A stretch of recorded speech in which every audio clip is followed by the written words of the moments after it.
రుణాలని అందచేయటం. అయితే ఈ రెండు కార్యక్రమాలను చేస్తూ ఉన్నాయి, కానీ తగినంత లాభాలు లేకపోవడం కారణంగా బ్యాంకులు లాభాలు ఎందువల్ల పెరగడం లేదు. మనం డిపాజిట్లు తీసుకుంటున్నాం, రుణాలు ఇస్తున్నాం, ఇతర సేవలు అందిస్తున్నాం, ఈ లాభాలు రావట్లేదు. ఒక్కొక్కసారి బ్యాంకులు నష్టాలు వస్తున్నాయి. ఎందువలన అంటే వడ్డీ రేట్ల మీద కేంద్ర బ్యాంకు నియంత్రణ ఉంటుంది. ఇష్టం వచ్చినట్టు వడ్డీ రేట్లు చేయడానికి లేదు. రిజర్వ్ బ్యాంక్ ఆఫ్ ఇండియా ఏ రేట్లు అయితే చెప్పిందో ఆ రేట్లన్నీ ఫాలో అవ్వాల్సినటువంటి బాధ్యత బ్యాంకుల మీద ఉంది. అలాగే ఆ దేశపు రుణాలు, ఆ దేశపు పరపతి, ఆ దేశపు పెట్టుబడులు, కొన్ని రంగాలకి వడ్డీ రేట్లు తక్కువ. ఈ కారణాల వల్ల బ్యాంకులకి పారు బాకీలు అనేవి వస్తున్నాయి. పారు బాకీలనే మనం ఏమంటామంటే రాని బాకీలు అంటాం. దీన్ని మన బ్యాంకింగ్ పరిభాషలో ఏమంటారంటే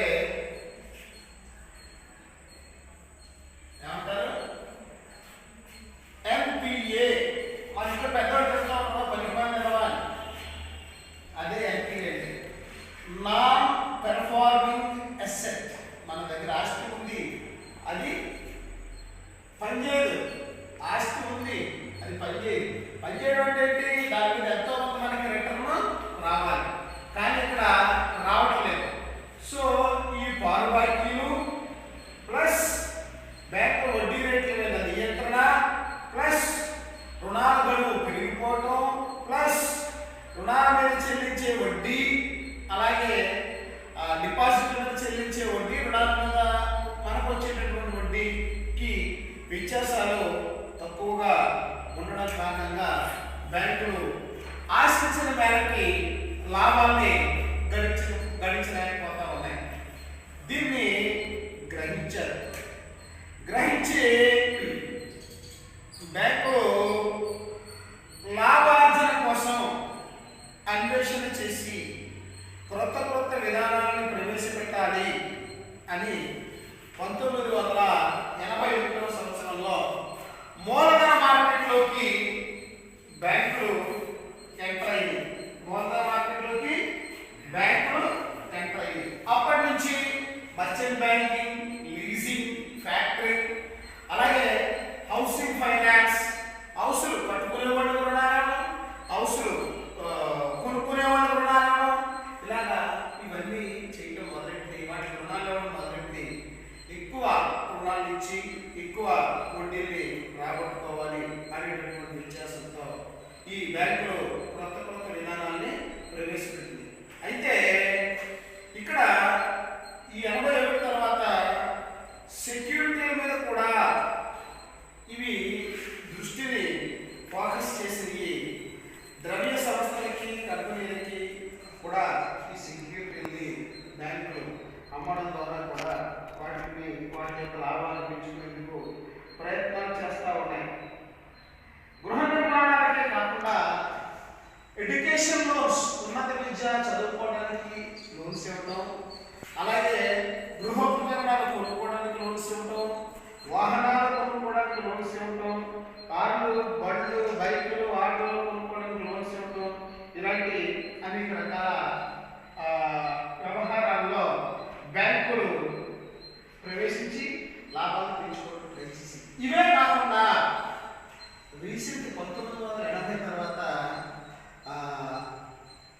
మెకనైజేషన్ ఆఫ్ బ్యాంక్స్ అనే ఒక కాన్సెప్ట్ వచ్చింది.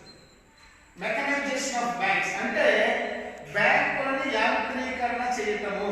బ్యాంకుల్ని యాంత్రీకరణ చేయటం. యాంత్రీకరణ ఏంటంటే ఇప్పుడు రీసెంట్గా ఉన్నటువంటి ఈ కంప్యూటర్ సిస్టమ్స్, అకౌంట్స్, ఫైల్స్, వీటిలన్నింటినీ మెకనైజేషన్ చేసేది. అంచేత మనం బ్యాంక్కి వెళ్ళాలంటే మనకి ఈజీగా పనులు నడుస్తున్నాయి.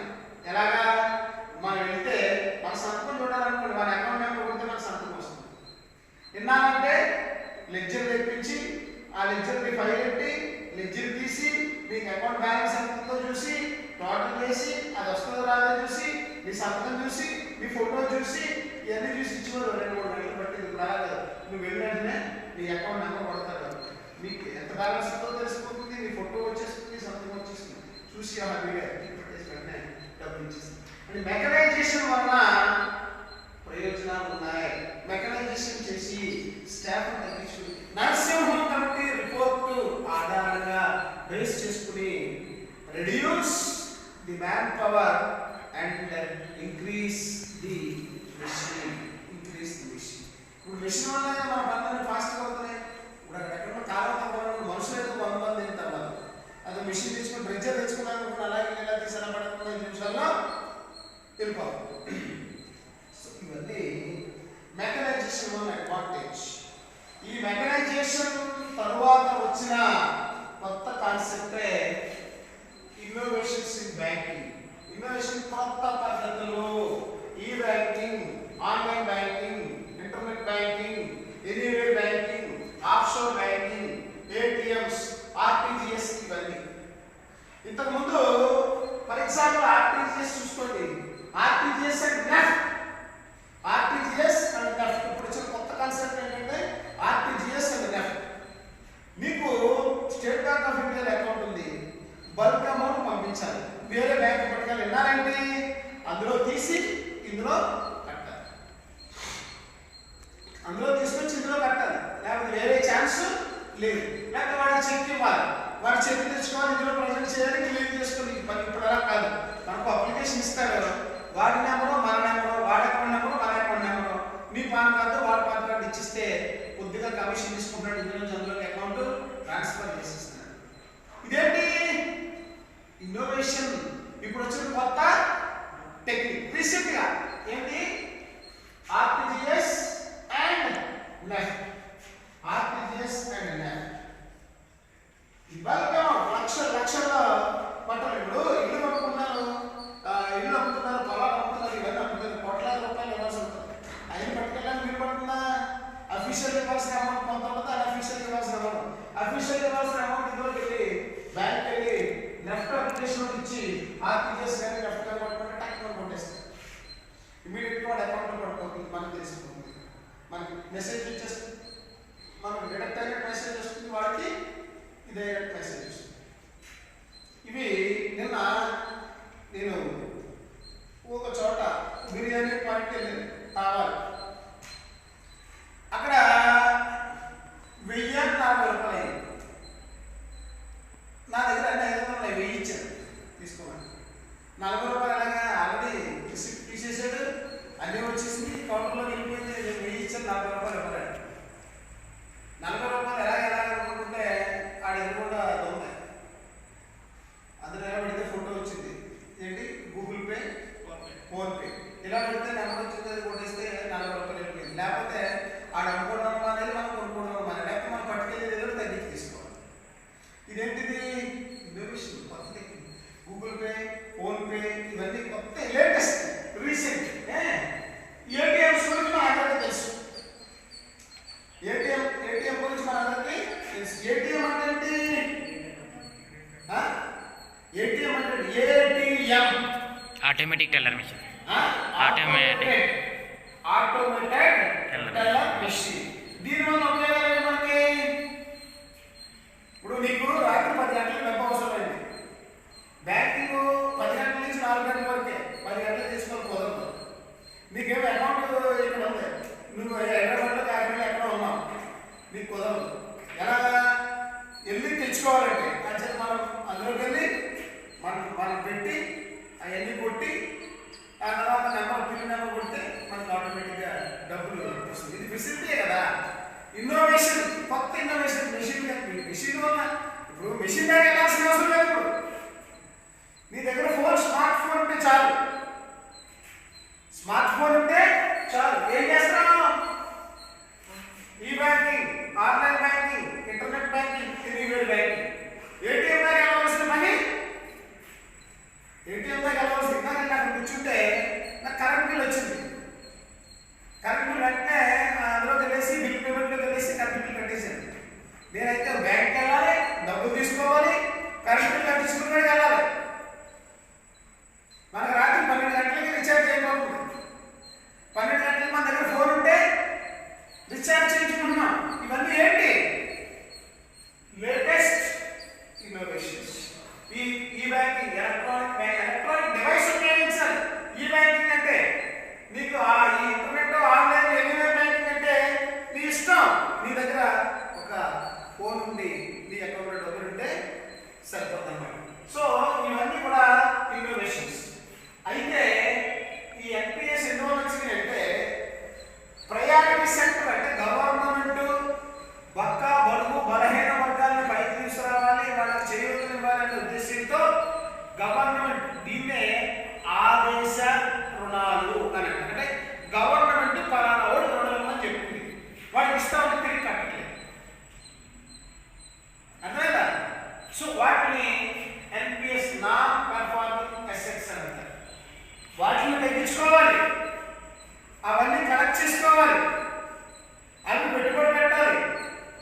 ఇచ్చారు.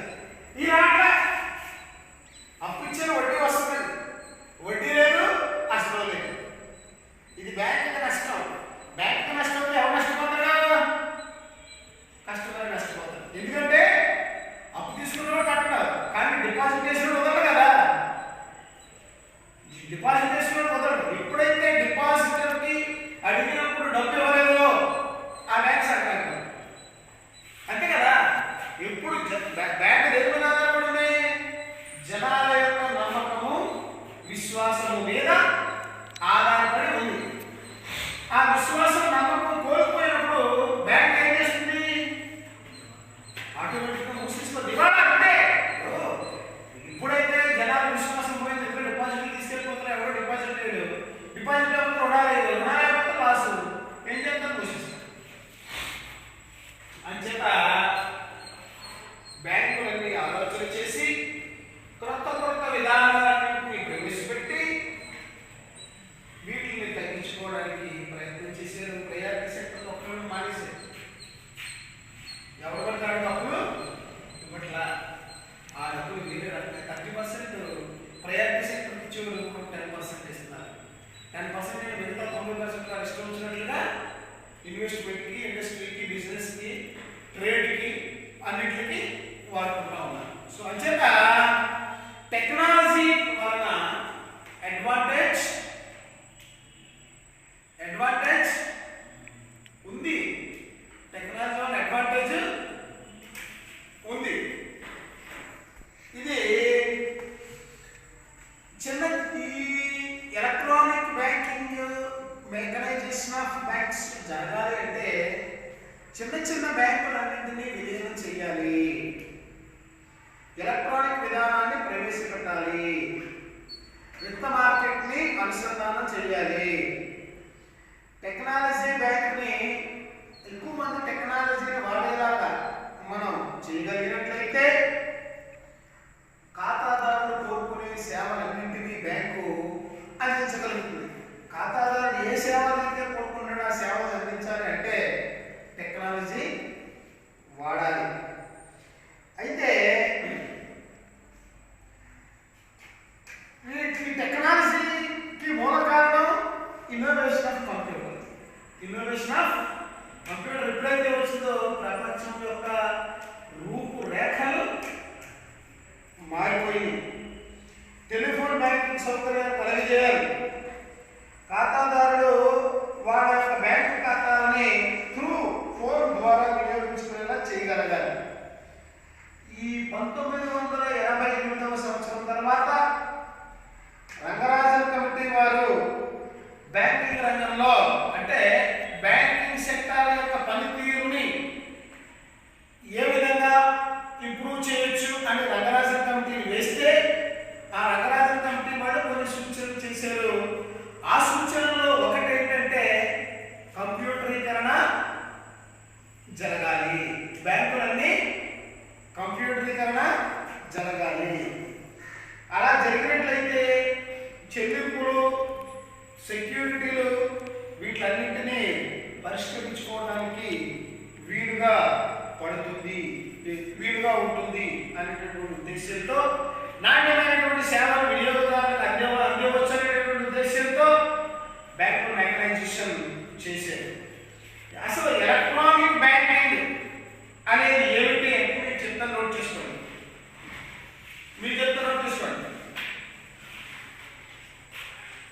కస్టమర్లకు బ్యాంకింగ్ సేవల్ని ఆపండి సార్. బ్యాంకింగ్ ఫోన్ సేవల్ని ఫోన్ ఉంది సార్. వస్తుందా? ఎవరు? Unknown sir, unknown number sir. Banking సేవలు ఇది ఎలక్ట్రానిక్ బ్యాంకింగ్ డెఫినిషన్. ఇది కస్టమర్లకి బ్యాంకింగ్ సేవలు ఎలక్ట్రానిక్ మార్గం ద్వారా ఆఫీసులో లేదా ఇంటి వద్ద అందించడాన్ని ఎలక్ట్రానిక్ బ్యాంకింగ్ అంటారు.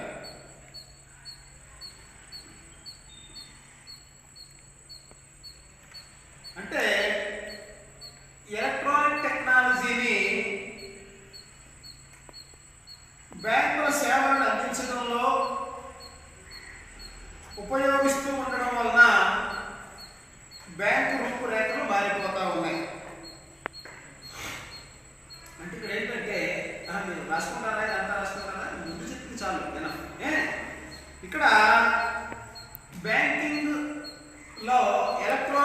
డివైసెస్ వాడటం వలన బ్యాంకింగ్ రూపురేఖలు మారిపోతూ ఉన్నాయి.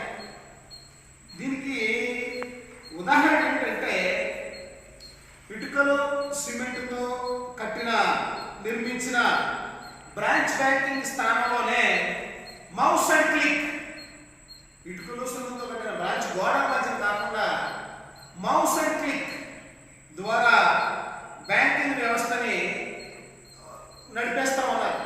మనం మౌస్తో ఆన్ చేసి సిస్టంలో ఒక క్లిక్ చేసినట్లయితే బ్యాంకింగ్ ట్రాన్సాక్షన్స్ అన్ని జరిగిపోతూ ఉన్నాయి. అంచేత దీన్నే ఎలక్ట్రానిక్ బ్యాంకింగ్ అని అంటారు. ఎల్లవేళలా, ఎనీ టైం, ఎనీవేర్ బ్యాంకింగ్ అని కూడా అంటారు. అంటే ఇక్కడ 24/7 అంటే 24 hours in a day, 7 days in a week. అంటే దీన్ని ఏమంటున్నారు? ఎలక్ట్రానిక్ బ్యాంకింగ్ ని anywhere and any time banking అని అంటున్నారు. Banking products, banking services electronic మార్గాల ద్వారా అందించడాన్ని ఎలక్ట్రానిక్ బ్యాంకింగ్ అనాలి.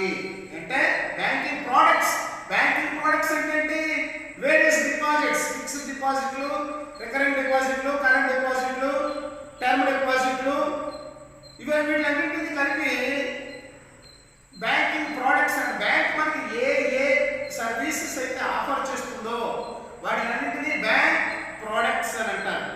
ఈ బ్యాంకింగ్ ప్రొడక్ట్స్ అన్నింటినీ కూడా ఎలక్ట్రానిక్ మార్గం ద్వారా అందుకోవాలి. సేవలు, మనకు ఫోన్లో మెసేజ్ వస్తుంది, క్లిక్ హియర్ ఎవరైతే పర్సనల్ లోన్. నీకు పర్సనల్ లోన్ కావాలంటే బ్యాంక్కి వెళ్ళి అప్లికేషన్ పెట్టి వాళ్ళ చుట్టూ తిరిగి చేయించుకోవాలి. ఇప్పుడు అలా కాదు, మనకు వాడు లింక్ పెడుతున్నాడు, మెసేజ్ వస్తుంది, మనకి నెట్లో మెసేజ్ వస్తుంది.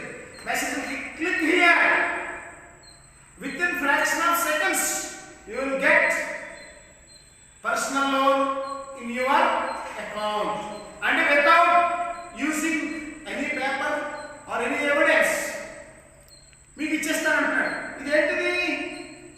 బ్యాంక్ యొక్క సర్వీస్ నీ కాళ్ళ ముందుకు తెస్తా ఉంది. ఎంతసేపట్లో? ఒక్క సెకండ్లో దాని మీద క్లిక్ చేస్తే చాలు నీకు లోను ఇచ్చేస్తానని అంటున్నాడు. ఒకప్పుడు 90లో టెలిఫోన్ బ్యాంకింగ్ ఉండి పాస్వర్డ్ గేసేవాడు, అది ఇది ఉండి అందులో చేసుకునేవారు. ఇప్పుడు నెట్ బ్యాంకింగ్, ఇది వేగం పెంచారు. టెలిఫోన్ బ్యాంకింగ్, నెట్ బ్యాంకింగ్ వేగం పెంచింది. ఏటీఎంస్, ఫండ్స్ ట్రాన్స్ఫర్ ఏంటి? RTGS and NEFT. ఇవన్నీ కూడా ఎనీవేర్ అండ్ ఎనీ టైం బ్యాంకింగ్కి best examples. Electronic clearing house విధానం ద్వారా చెక్కుల్ని, అకౌంట్స్ని పరిష్కారం చేయాలని ఈజీగా చేసేస్తా ఉన్నారు. అయితే ఎలక్ట్రానిక్ బ్యాంకింగ్, హైటెక్ బ్యాంకింగ్, ఇందులో దశలు ఏంటంటే ఫస్ట్ బ్రాంచ్ కంప్యూటరీకరణ చేశారు. కంప్యూటరీకరణ చేసి office, regional office, zonal office, ఇప్పుడు బ్రాంచ్ని రీజనల్ ఆఫీసు, జోనల్ ఆఫీసులతో అనుసంధానం చేసి తద్వారా మనం మన బ్యాంకులోనే మన అకౌంట్ తెలుసుకోవాలంటే చాలా టైం పట్టేది. ఇప్పుడు అలా కాదు. నువ్వు ఐసిఐసిఐ బ్యాంక్ వెళ్ళి నీకు బ్యాలెన్స్ ఎంత కావాలంటే ఒక నిమిషంలో వస్తుంది. నీకు ఫిక్స్డ్ డిపాజిట్లు ఇస్తున్నారు, MOD బ్యాలెన్స్ మీ అకౌంట్లో 1,00,000 అనుకోండి, ఒక 60,000ని డిపాజిట్, ఫిక్స్డ్ డిపాజిట్ కింద తీస్తున్నారు.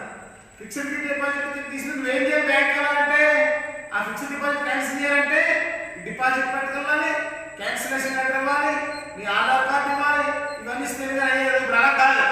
నీకున్న 40,000 అయిపోయి నీకు డబ్బులు అవసరం, ఏటీఎంలో తీసినట్టే ఫిక్స్డ్ డిపాజిట్లో డబ్బు వచ్చినాయి, అకౌంట్లో పడిపోతుంది. నీ దగ్గర డబ్బు ఉన్నట్టే, ఫిక్స్డ్ డిపాజిట్లో ఉన్నా నీ దగ్గర డబ్బు ఉన్నట్టే. అంటే లిక్విడిటీ, ఏంటిది?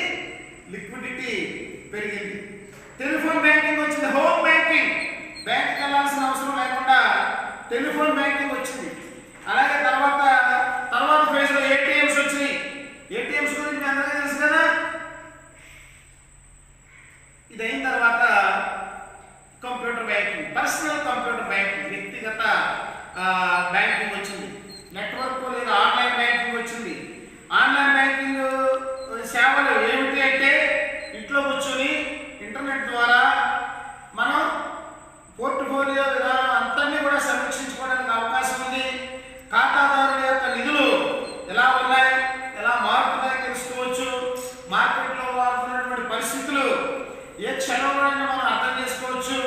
మార్కెట్లో ఉన్న ఆర్థిక పరిస్థితులను ఎనాలిసిస్ చేసుకోవచ్చు. వీటిలన్నింటినీ చేసుకోవచ్చు. కొత్త ఖాతాలని టెలిఫోన్ ద్వారా తెలుసుకోవచ్చు, పాత ఖాతాలని మూసేయచ్చు, చెక్కులు వాడుకోవచ్చు, మన జర్నల్స్ మనకి ఏముందో తెలుసుకోవచ్చు. ఇప్పుడు స్టేట్ బ్యాంక్ ఆఫ్ ఇండియాకి యోనో అనే ఒక యాప్ ఉంది. ఆ యోనో యాప్ కొడితే బ్యాలెన్స్ ఎంక్వైరీ వస్తుంది.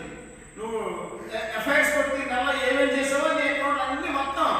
ఇప్పుడు బ్యాంక్ అయితే పాస్బుక్ ఇవ్వమంటే ఏమంటున్నాడు, పాస్బుక్ ఇవ్వడానికి కుదరదండి, 6 నెలల వాడుకోవాలి బుక్, మీరేమో 100కి 50కి నెట్ వాడుతున్నారు, ఏటీఎం వాడుతున్నారు, నెట్ వాడుతున్నారు, ఫోన్పే, గూగుల్ పే ఇవన్నీ వాడుతున్నారు, కుదరదు. మీరు బ్యాంకింగ్ ఆన్లైన్ చేసుకోండి, అందులో మీకు ఎప్పటికప్పుడే ఇన్ఫర్మేషన్ తెలుస్తుంది అన్నారు. యోనో యాప్ ద్వారా అప్పటికప్పుడే సమాచారం తెలుస్తూ ఉంటుంది. సో ఇవన్నీ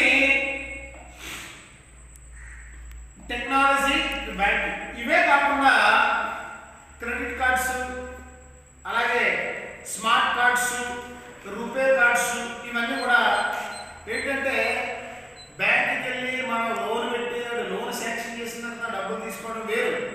క్రెడిట్ కార్డు విధానం నీకు లిమిట్ ఇస్తాడు, ఆ లిమిట్ ఉన్నంత వరకు నువ్వు డబ్బులు వాడుకోవచ్చు. వాడుకున్న దాని మీదే కొన్నాళ్ళ వరకు అంటే 30 రోజులు 40 రోజులు ఇంట్రెస్ట్ ఉండదు, అంతకని ఎక్కువ నీకు ఇంట్రెస్ట్ పడుతుంది. సో ఇవన్నీ మనకు ఉండేటటువంటి డెబిట్ కార్డ్స్ అంటే మన అకౌంట్లో డబ్బులు ఉన్నంతసేపు ఎంతైనా వాడుకోవచ్చు. స్మార్ట్ కార్డ్స్, రూపే కార్డ్స్ ఇవన్నీ వచ్చినటువంటి లేటెస్ట్ ఇన్ఫర్మేషన్స్ అన్నమాట. ఈ టెక్నాలజీ బ్యాంకింగ్ వల్ల మనం ప్రయోజనాలన్నీ తెలుసుకున్నాం కదా.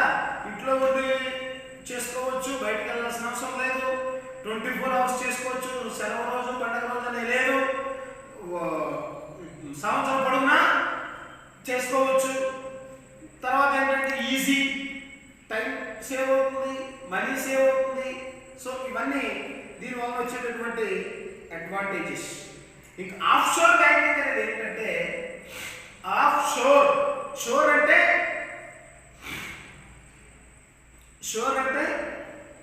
సముద్రం, సీ షోర్. ఎక్కడికి వెళ్ళేవారంటే సీ షోర్. ఆఫ్ షోర్ అంటే తీరాన్ని దాటి, తీరాన్ని దాటి అంటే అవతల, అంటే విదేశాలతో ఏర్పాటు చేసిన కేంద్రాలలో నాన్ రెసిడెంట్ డిపాజిట్దారులు, అలాగే రుణగ్రస్తులు ద్రవ్య దళారీలుగా పనిచేయటాన్ని ఆఫ్ షోర్ బ్యాంకింగ్ అని అంటారు. అంటే విదేశాలలో ఉన్నటువంటి వారు మన దేశంతో కానీ, మన దేశంలో ఉన్నటువంటి వారు విదేశాలతో కానీ చేసుకునేటటువంటి ఈ వ్యాపారాన్ని, బ్యాంకింగ్ వ్యాపారాన్ని ఆఫ్ షోర్ బ్యాంకింగ్ అని అంటారు. ఆఫ్ షోర్ బ్యాంకింగ్ అని అంటారు. ఎంట్రీపో ద్రవ్య వర్తకము ఇది. ఇవి మన వాళ్ళు Hong Kong, Singapore, Malaysia, London, Japan, China, Italy ఇలాంటి దేశాలతో మన వాళ్ళు అనేక రకాల వ్యాపారాలు చేస్తారు. నాన్ రెసిడెంట్ ఇండియన్స్ మన వాళ్ళు ఉన్నారు, వాళ్ళు అక్కడ సంపాదించిన డబ్బులంతా ఇక్కడ పంపిస్తూ ఉంటే ఇక్కడ మన వాళ్ళు పొలాలు, ఇళ్ళు, బిల్డింగ్లు, అయ్యి పొలాలు అన్నీ కొనేస్తున్నారు కదా. ఇది ఆఫ్ షోర్ బ్యాంకింగ్. వాడు అక్కడ వేసినప్పుడు ఏం చేస్తాడు, డాలర్స్ వేస్తాడు, ఇక్కడ వచ్చినప్పుడు మనకి అది రూపీస్ కన్వర్షన్. ఇవి అన్నీ కూడా ఆఫ్ షోర్ బ్యాంకింగ్ వల్ల వచ్చేటటువంటి ఇవన్నీ లేటెస్ట్ టెక్నాలజీస్. దీని గురించి